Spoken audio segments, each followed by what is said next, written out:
আল্লাহর কুদরতি কদমের মধ্যে সিজদা করবে। ঠিক না বেঠিক? আমরা যে নামাজে দাঁড়াই সিজদা করি কার কদমে? আল্লাহ পাকের কুদরতি কদমে। তো আল্লাহর কুদরতি কদম মোবারক আমরা কি দেখি? আমরা কি কখনো দেখছি? না দেখে বিশ্বাস করি তিনি আমাদের মালিক, তিনি আমাদের স্রষ্টা, তিনি আমাদের গড। কথা বলেন ঠিক না বেঠে? এই জন্য ভাইয়েরা আমার, আমরা পশ্চিম দিক কেবলা নির্ধারণ করে দাঁড়াই নামাজ পড়ার জন্য, সালাত আদায়ের জন্য, কিন্তু আমরা যখন সিজদারত অবস্থায় যাই আমাদের অন্তরে, আমাদের ধ্যানে, আমাদের খেয়ালে আমরা বিশ্বাস করি আমরা সিজদা করতেছি আল্লাহ পাকের কুদরতি কদমে। কথা বলেন ঠিক কিনা? এই বিশ্বাস যার মধ্যে থাকবে ওই ব্যক্তি মুমিন বলে গণ্য হবে। কারণ ভাইয়েরা আমার, আপনারা বলুন সিজদার মালিক কে? হুজুরে বলেন সিজদার মালিক কে? আব্বাজিরা রে, ইবাদতের মাধ্যমে আমরা সিজদা করি আল্লাহকে, কিন্তু অনেক সময় দেখবেন অনেকেই বলে আল্লাহ তাআলা ফেরেশতাদেরকে নির্দেশ দিয়েছিলেন আদমকে সিজদা করার জন্য। ঠিক না বেঠিক? এই সিজদাটা ইবাদতের সিজদা নয়, এটা আল্লাহর হুকুম মান্য করার সিজদা। এটা ঈমানি বিষয়। বন্ধুরা আমার, ওই সিজদা ইবাদতের সিজদা নয়। আল্লাহ যে আদমকে সিজদা করার নির্দেশ দিয়েছিলেন ফেরেশতাদেরকে, এই সিজদা কিন্তু ইবাদতের সিজদা নয়, এটা ছিল আল্লাহর একটা আদেশ। কথা কোন ঠিক কিনা? ইবাদতের নিয়তে সিজদা করব শুধু একমাত্র রাব্বুল আলামিনকে। কথা বলেন ঠিক না বেঠিক?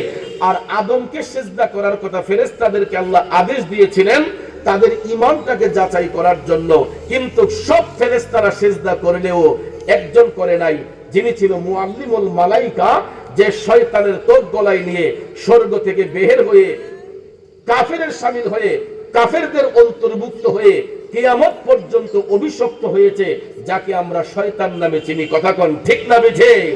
আদম সিজদা না করিয়া মকরম গেল শয়তান হইয়া। আদম সিজদা না করিয়া মকরম গেল শয়তান হইয়া। লানতের তক গলায় লইয়া স্বর্গ হইতে বাহির হয়। কোরআন হাদিস কইলা দেখো ভাই, আদম তো সামান্য নয়। ওরে আদম দিয়া কুদরতুল্লাহ এই ভবেতে প্রকাশ হয়।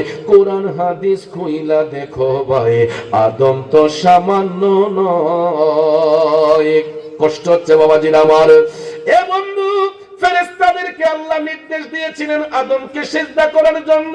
এটা ইবাদতের সিজদা নয়, এটা ছিল আল্লাহর আদেশ। কিন্তু ইবাদতের নিয়তে সিজদা করব শুধু আল্লাহ রাব্বুল আলামিনের কুদরতি কদমে। আর আমরা আল্লাহ তাআলাকে দেখি না, জানি না, আমরা আল্লাহকে কখনো দেখি না, জানি না, তারপর আমরা বিশ্বাস করি তিনি আমাদের মালিক। এটাই হলো অদৃশ্যের প্রতি বিশ্বাস স্থাপন করা। অদৃশ্যের প্রতি বিশ্বাস স্থাপন করা অর্থাৎ আল্লাহ এক, আমরা অন্তর দিয়ে স্বীকার করি। আমরা সালাত কায়েম করি আল্লাহকে খুশি করার জন্য। এবং আল্লাহ বলেছেন ওয়া মিম্মা রাযাকনাহুম ইউনফিকুন, আমি তোমাদেরকে যা দিয়েছি তা থেকে তোমরা আমি আল্লাহর পথে খরচ করবা, ব্যয় করবা। এখানে ব্যয় করা মানে কি বোঝানো হয়েছে? শুধু সম্পদ নয়। কারণ ভাইয়েরা, আমাদের সন্তান সন্ততি, স্ত্রী, পরিবার, এদেরকে আল্লাহর রাস্তায় পরিচালিত করা, এটাই হলো আল্লাহর রাস্তায় ব্যয় করা। মানে একটা সন্তানকে দ্বীনি শিক্ষা দেওয়ার জন্য মাদ্রাসায় পাঠানো, সুশিক্ষার করার জন্য বিদ্যালয়ে পাঠানো, এটাই হলো আল্লাহর পথে ব্যয়। শুধু টাকা পয়সা ব্যয়ের নামই সম্পদ ব্যয় নয়। কারণ পৃথিবীর মধ্যে সর্বোত্তম সম্পদ হলো আল্লাহর দেওয়া আমানত, হলো আমাদের সন্তান সন্ততি। ঠিক না বেঠিক? আমাদের বিবি বাচ্চারা হলো আল্লাহর দেওয়া পৃথিবীর মধ্যে সর্বশ্রেষ্ঠ নিয়ামত এবং সম্পদ। এখন হাসরের মাঠে আল্লাহ তাআলা প্রত্যেকটা অভিভাবককে জিজ্ঞেস করবে, তোমাকে আমি আওলাদ দিয়েছি, সন্তান দিয়েছি, তুমি তোমার সন্তানটাকে কোন রাস্তায় পরিচালিত করছো? দেখবেন আমাদের সমাজে অনেক গার্জিয়ান আছে, মাদ্রাসা পড়ে আমার পুতে আর কিতা করব, এনে জজ বানাইমু, ব্যারিস্টার বানাইমু, ইঞ্জিনিয়ার বানাইমু। কথা কোন আছে না?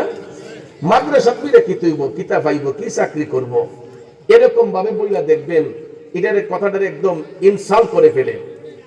আল্লাহ তাআলা বলেছেন ওয়া মিম্মা রাযাকনাহুম ইউনফিকুন, তোমাদেরকে আমি যা দিয়েছি তা থেকে আল্লাহর পথে ব্যয় করো। এটার তাফসীর করতে গিয়ে রুহুল বয়ান প্রমাণ করেছে শুধু টাকা পয়সা ব্যয় করাই আল্লাহর পথে খরচ নয়, সর্বোত্তম ব্যয় হলো আমাদের আল্লাহর দেওয়া আমানত, আমাদের সন্তানগুলাকে আমরা কোন দিকে ধাবিত করতেছি, কোন রাস্তায় পাঠাইতেছি, কোন পথে পরিচালিত করতেছি।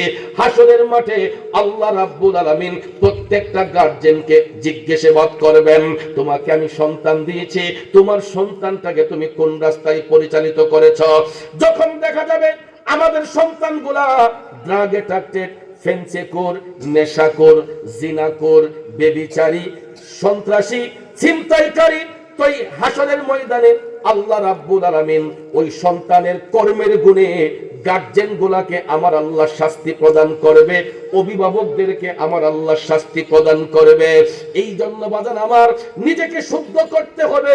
মদিনার কামলিওয়ালা নবী, মায়ার নবী, দয়ার নবী বলেছেন, ইত্তাকুল্লাহ, আল্লাহকে তোমরা ভয় করো, আল্লাহর ভয় অন্তরে জাগ্রত করো, সন্তানগুলাকে সঠিক পথে তোমরা পরিচালিত করো। আর যে অভিভাবক তার সন্তানগুলাকে সঠিক রাস্তায় পরিচালিত করবে, হাসরের মাঠে অনেক সন্তানদের কারণে আল্লাহ তাআলা তাদের মা বাবাকে জান্নাতবাসী করবে। হাদিস শরীফে রাসূল বলেছেন, যেই সমস্ত সন্তানগুলো নেককার বলে গণ্য হবে, মুমিন বলে গণ্য হবে, কোরআনের হাফেজ বলে গণ্য হবে, হাসরের ময়দানে আল্লাহ তাআলা জান্নাতের সর্বোত্তম স্থানে তাদের জন্য একটা স্টেজ বানানো হবে। স্টেজ বানানোর পরে তাদের মাথার মধ্যে নূরের পাগড়ি পরানো হবে। শুধু তাই নয়, ওই নেককার সন্তানগুলোকে আমার আল্লাহ তাআলা জিজ্ঞাসাবাদ করবেন, তুমি কি চাও, তুমি কি চাও? তখন ওই সন্তানগুলা বলবে, আল্লাহ, আমি দুনিয়াতে যেই বাবার ঔরসে জন্মগ্রহণ করেছি, আমি দুনিয়াতে যেই মায়ের পেট থেকে ভূমিষ্ঠ হয়েছে, আল্লাহ গো, তুমি যেহেতু আমাকে সম্মান দিছো, ইজ্জত দিছো, আমি চাই আমার মা বাবাকে জান্নাতে নিয়ে আসতে।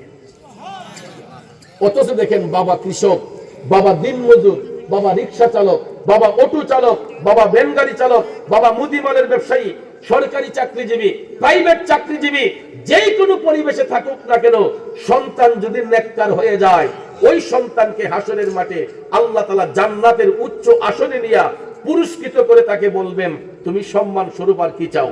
তখন সন্তানগুলা বলবে, আল্লাহ, আমি যেই বাবার ঔরসে জন্ম নিয়েছি, যেই মায়ের গর্ভ থেকে ভূমিষ্ঠ হয়েছি, আমার মা বাবাকে তুমি জান্নাতে পাঠাও।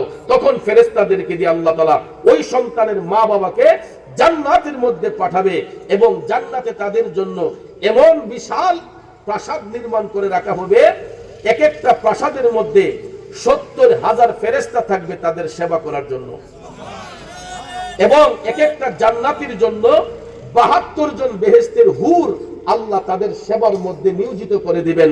সুবহানাল্লাহ। আস্তে না জোরে হবে? আস্তে না জোরে হবে? এ নবীর প্রেমিকেরা, তাইলে বলুন, আমরা কি জান্নাত চাই না জাহান্নাম চাই?